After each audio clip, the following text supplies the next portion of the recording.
늦은 시간에 이제 병원에서 인터넷이 안 돼가지고 병원에서 이제 저희는 전자차트를 쓰고 하는데 이제 인터넷이 안 되거나 하면 이제 환자들을 볼 수가 없게 되죠. 환자들한테 제가 남아있던 차트 기록이 다 없어지게 되는 거니까 대단히 큰 문제가 됩니다. 그래서 이제 이번에 인터넷이 안 돼서 사람을 불렀습니다. 그런데 인터넷이 안 됐기 때문에 이전에도 종종 이런 일이 있었어요. 종종 인터넷이 안 되는 상황이 발생했었고 그때마다 뭐 컴퓨터를 재부팅한다든지 공유기를 껐다 킨다든지 하는 이제 엄마의 오줌 누기 식의 조치만 취했던 것 같습니다. 근데 저기 뒤에 랜선이랑 컴퓨터가 있는 쪽에 보면 선이 정말로 엉망진창으로 꼬여 있는 상태였어요. 제가 병원을 인수를 할 때부터 그런 상태였고 선이 너무 엉망진창으로 꼬여 있어서 도저히 손을 제가 댈래야 될 엄두도 안 나는 그런 상황이었습니다.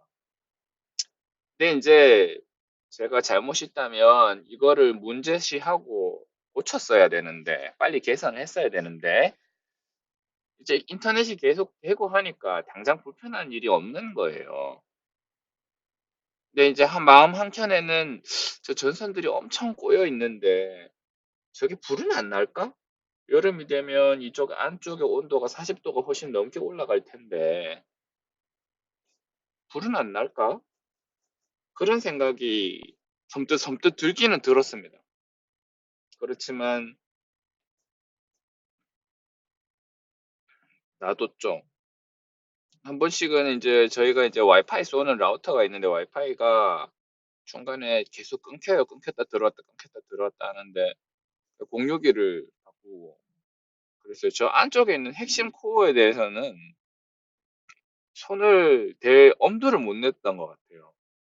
그러다가 이제 인터넷이 완전히 목통이 되는 순간이 왔어요. 그래서 그날 병원에 환자를 보려고 하니 차트가 전부 다 안 움직여가지고 옛날에 하던 방식대로 수기로 일단 막 급한 대로 적어놓고 그런 식으로 했었는데 사람을 불렀습니다. 사람을 부르니까 딱 보는 순간에 이거는 말이 안 된다. 이렇게 선이 꼬여 있으면 될 것도 안 된다.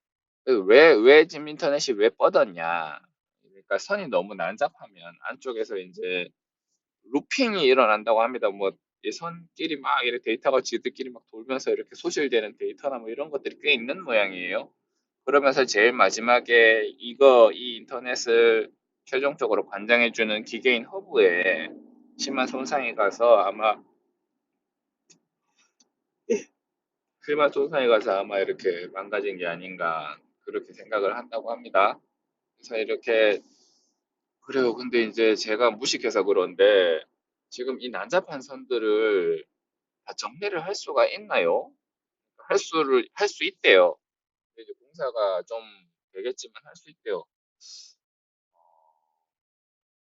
그래요. 공사 좀 했으면 좋겠는데 얘기를 드렸더니 그분이 이제 상담을 해주는데 돈이 생각보다 얼마 안 들어요. 50만 원 돈이 들어요. 제가 그걸 갖고 4년, 5년 이렇게 뭐 볼 때마다 좀 불안했었거든요. 그런 값에 대비하면 50만 원 돈은 진짜 아무것도 아닌 거였거든요. 뭐 어쩌다가 실수로 잃어버릴 수도 있는 돈 50만 원인데 진짜 그런 거는 아무것도 아니었던 겁니다. 그런데 요번에 인터넷이 안 돼서 이렇게 난리를 치면서 이제 그러한 것들을 싹 다 고치게 된 거죠. 그러니까 그런 일이 없었으면 저는 앞으로 인터넷이 끊기지 않아서 앞으로 계속 또 고민했었을 거예요. 이게 불이 나진 않을까. 어느 순간인가 인터넷이 다 뻗지는 않을까. 과연 이렇게 놔두는 게 올바른가. 공유기 아니고 허브 단자가 모자라서 옆에 허브 또 꽂고 거기다 또 꽂고 그렇게 해놨어요. 그를 제가 인수할 때 상황이었고, 일을 이렇게 과연 대충 해놔도 괜찮은가 이런 생각이 들었었는데, 하여튼 요번 일을 겪으면서 그걸 싹 다 고친 거예요. 그래서 너무 기분이 좋았습니다. 인생은 지금 뭔가 굴러가는 상황에서 자동적으로 뭔가를 고치지는 않습니다. 집에 한두 개의 소소한 문제가 있어도 그게 표면적으로 확 표면 위로, 수면 위로 확 드러나지 않으면 그거를 다 싹 다 고치지 않는다고요. 그냥 뭐 그럭저럭 살만하니까 사는 겁니다. 물론 좀 더 민감하고 좀 더 개혁적인 의지가 있는 사람들은 그거가 약간만 문제를 틀어도 고칠 거고, 둔감하거나 그냥 그대로 가지 뭐 하는 사람들은 꽤 오래 놔두기는 하겠지만 결국에는 고칩니다.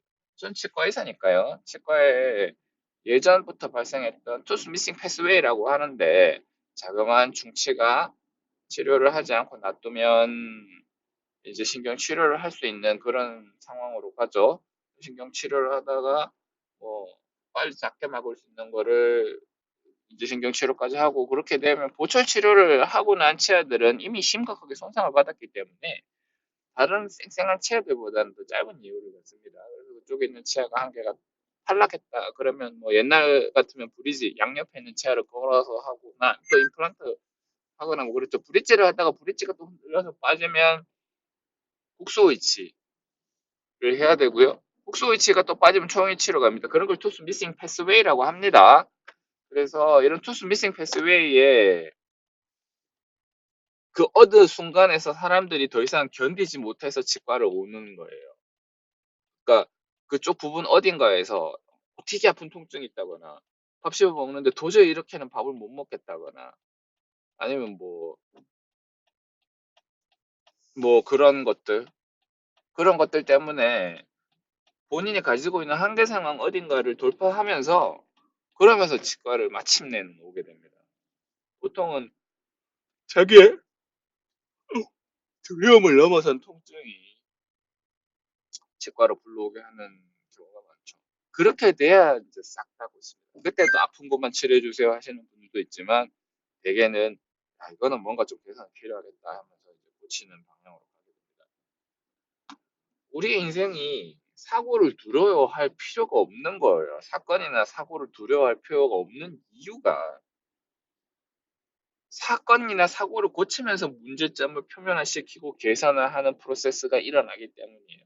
잘 굴러가는 자동차에, 아무런 문제가 없는 자동차에 사람이 새 차를 사진 않습니다. 그 사람이 뭐 디자인이 뭐 너무 마음에 안 들어, 아니면 새 차가 너무 끌려, 이러지 않는 다음에 아무 문제 없이 굴러가는 차에 새 차를 사지는 않죠. 그런 겁니다. 그러니까 뭔가 사고는 그러한 상황이 바탕이 돼야,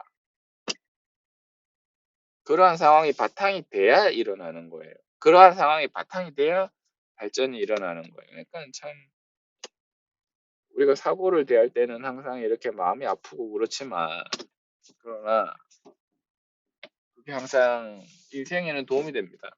두려워할 필요가 없다, 이거는 좀 다른, 아닌 말일 수도 있어요. 두려워할 필요가 없다는 건 좀 다른 말일 수도 있지만, 그러나 항상 그 사고를 겪으면서 사람은 성장하게 됩니다. 그러니까 사고를 당했다고 너무 불운하다 뭐 이런 식으로 자기 인생을 비관할 필요는